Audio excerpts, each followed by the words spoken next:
Light of the Eternal by Lillian de Waters, 1945. Chapter 10. The Infinite. Only that is infinite which is free from relation. To be infinite, it must be pure. To be pure, it must be alone. That which is pure, that which is alone, is infinite and is one. He who is infinite is immune.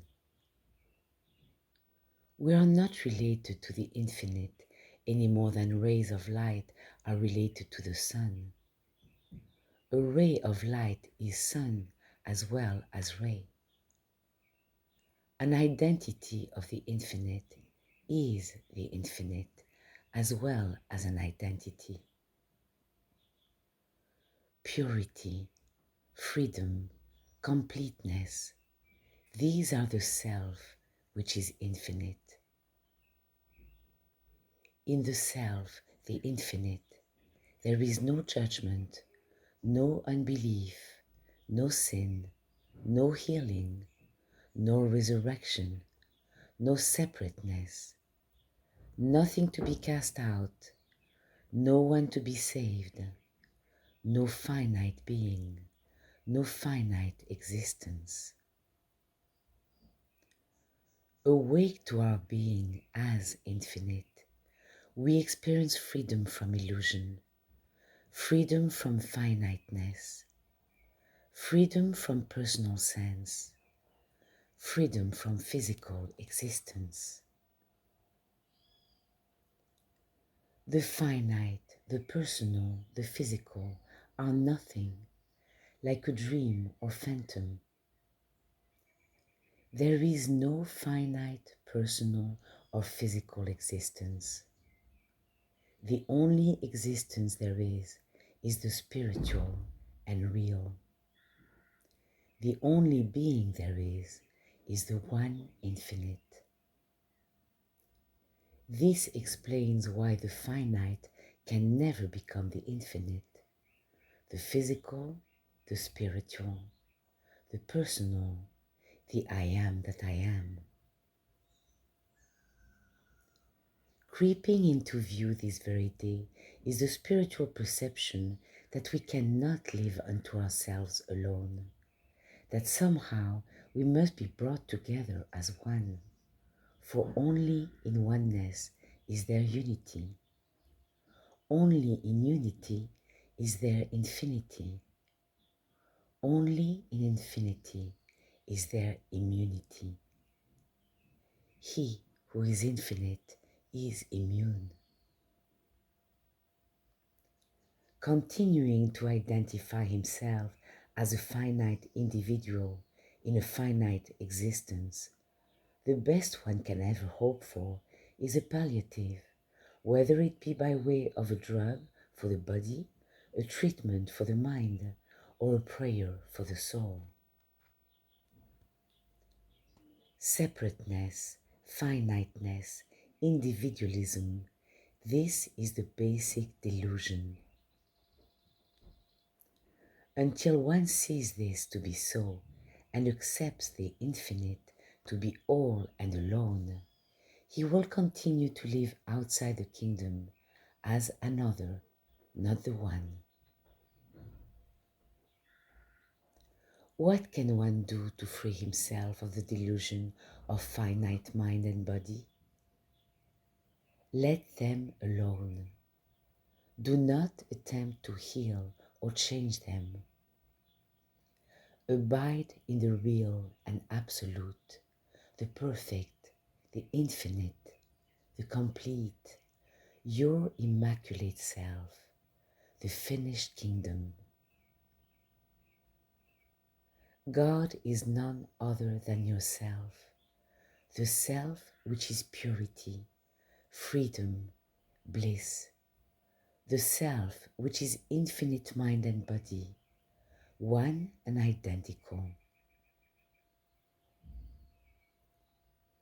The pristine nature of the self is spontaneous illumination, revelation, light.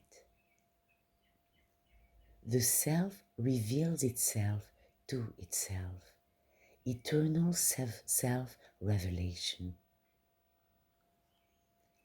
He who identifies himself as this self realizes this self. He who identifies himself as this self experiences this self. The self is the world. The self is existence. The self is pure consciousness. How can an identity be ignorant of the self and still be the self? The sense of ignorance lasts while he identifies himself as another. The same as when one goes to sleep. He has not left himself. He has just but turned from himself. Infinite, almighty self. Infinite, perfect self. Vision of the mind is not vision of heart. Intellect or ego mind talks about the perfect and the divine, but functions as the imperfect and finite. Heart or soul lives as the divine and experiences reality itself. The heart can be transparent to see reality as it is. Moments spent in light and illumination cancel mind and thinking. The East teaches that to destroy the ego is the supreme method of attainment. But Christ proclaimed, I am not come to destroy, but to fulfill. Matthew 5:17. Why attempt to destroy anything unreal? The way lies in self-identification. This way transcends thinking and so transcends delusion and duality.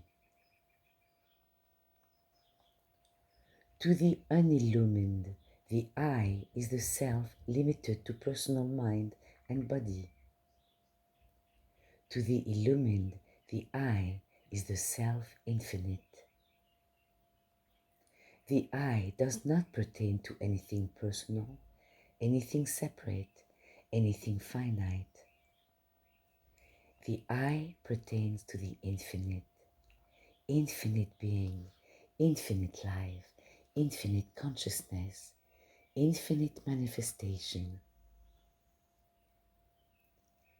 Our acceptance of perfect and infinite being to be our only true state of existence blots out personal sense and gives us realization in reality itself.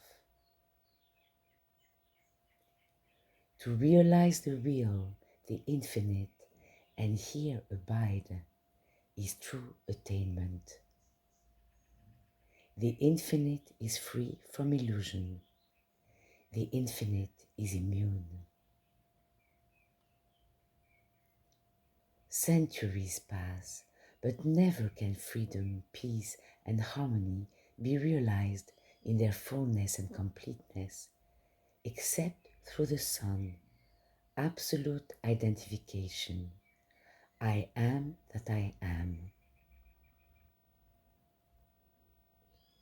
Since the generally accepted belief that we are separate human beings living in a human existence is not the truth about us, then nothing short of our knowledge of the truth shall set us free. The key to our liberation is to be found in ourself alone. Our real self, the self we really are, is ever present. In this self is vested our full deliverance. fully identified as this self, the infinite, we shall lose the delusion of separate human existence and shall be carried away, as it were, into heaven. Until full identification takes place, we shall experience progressive self-revelation.